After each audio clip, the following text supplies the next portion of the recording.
It's Monday, which means we're back for another video. And firstly, let's just address, I'm sorry about the video last week. It wasn't there on Monday because quite frankly, I was mugged off by technical problems, but hopefully they're addressed now. Secondly, the commercial gym video on Thursday went down a treat, clearly. So I'm glad it was well received. It was Taylor's idea. He's at Lift the Lens on Instagram. He's a friend of mine who helps me with videos once a week where we film them together and he goes away and edits them. And we had a great time doing it. It was a good laugh. And again, I'm just glad to see it was so well received. So we will do more of those in the future and some bigger videos too. We've got a few good ones coming up. But until then, we're going to talk about your legs and why your quads are small. MDJ Fitness is going to present her superhero quad movements, being this video, Build Superhero Quads with 4 exercises. I'm going to talk about them and I'm going to present my disagreements, but also my agreements too. If at any point throughout this video, you actually just like the video or learn something from the video, I would very much appreciate it if you did subscribe to the channel, because YouTube is manipulating me and dictates my worth based on how many people click that button. But now we'll crack on. That I'm excited to break down the form for you, and that is barbell front squat. To be honest with you, if you want a barbell front squat, honestly, go for it. And I don't blame her for choosing this as a great movement, because at the end of the day, this is her opinion based on the movements she likes. And I'm just going to present my opinion based on the movements I like. Personally, for me, the issue I find with front squats is although they do take the quads to a great range of motion, the biggest limiting factor for me is not my quads. And that presents a difficulty with that movement, because when I am training a muscle, I want to be able to take that muscle to, if not close to failure, without that being hindered by external factors or limiting areas. So when I'm front squatting, my shoulders give out quite quickly, or muscles around my core give out quite quickly, which means they're getting fatigued very quickly. That's actually depriving my quads, being the target muscles here, of the stimulus they need to grow. If my core's at failure, but my quads aren't even close, they're not getting a lot of stimulus for hypertrophy, which means not a lot of growth is going to occur. If you want to feel the movement in your glutes or in your hand, you have to shift the movement to your heels. You have to drive through your heels to feel it in your glutes and hams. Firstly, my muscle connection is not really a great tool when considering movement effectiveness. Sure, feeling things can be nice and it'd be great to help teach you movement, but that's not really going to take you very far. I don't like the idea of driving your weight through your toes or your heels. What I quite like is actually just going through the midfoot. So I think about driving your weight into your big toe, little toe and heel, create a triangle of pressure, which in turn distributes weight across the midfoot.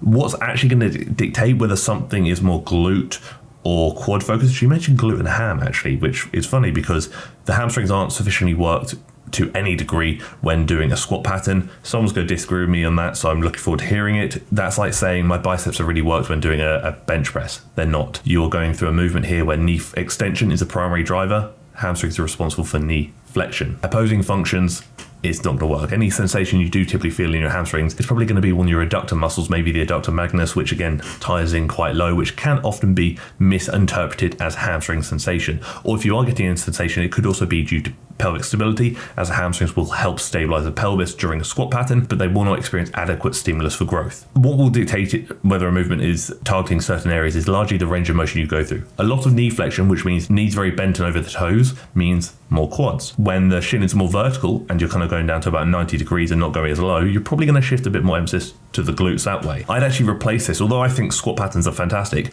When looking at purely quad growth, I'd replace it with one of 3 things: a pendulum squat with lower back support, a hack squat with lower back support, or for most people this is going to be a bit more of a convenient one because not every gym has those other machines, a Smith machine squat. You can keep emphasis on the target musculature, being the quads, and stability won't be as much of a limiting factor, which is very important. If you click the link down below and fill in the TFNL coaching application form, we can book in a free Zoom call together. We can chat about life, why you may not be seeing the results you want to see, and how online coaching could help correct that and help drive you towards the results you've been chasing. Click the link down below, fill in the application form, hop on a Zoom call with me, and let's see if we can do something.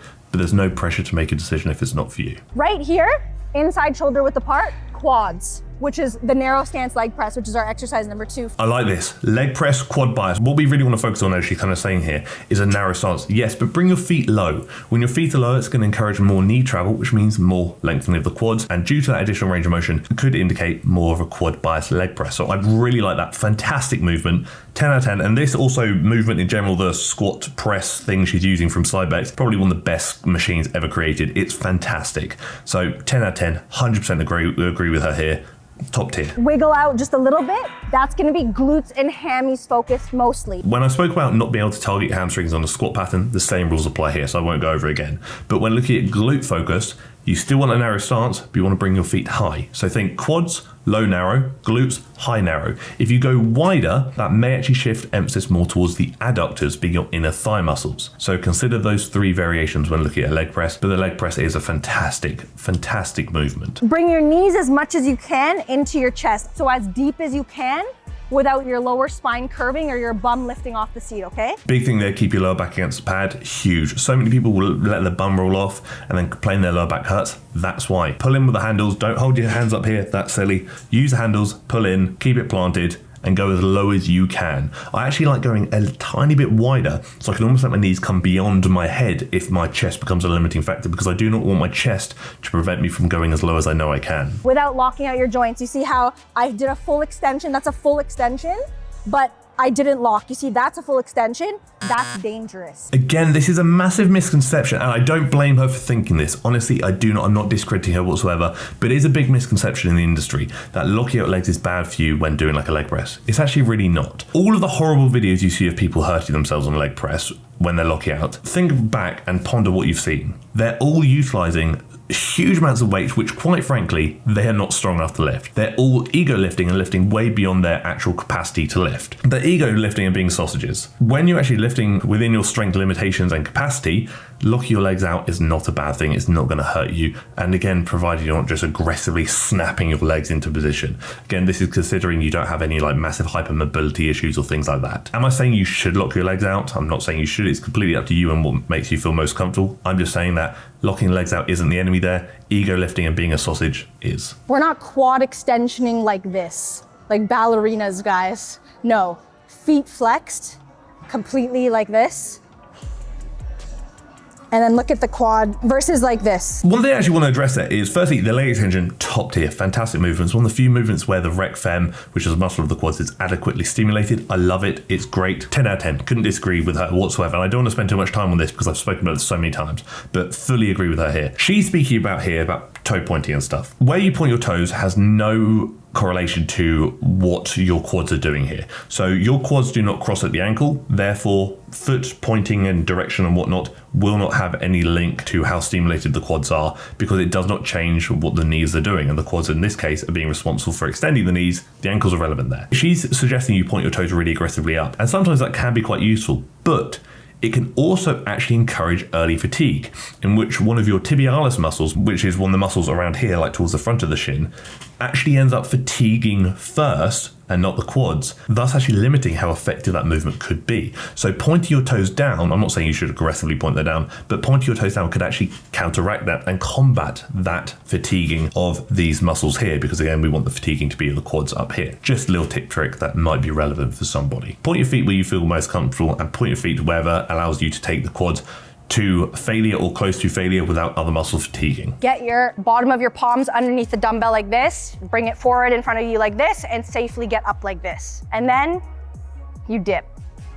Okay? If you want to do a goblet squat, completely up to you. It can be a fantastic beginner movement. I fully respect it, and it really depends on what equipment you have access to. But for me personally, when I'm looking at quad development, I avoid it because it is, again, a squat pattern, which we love, but compare how much you can back squat to how much you can goblet squat.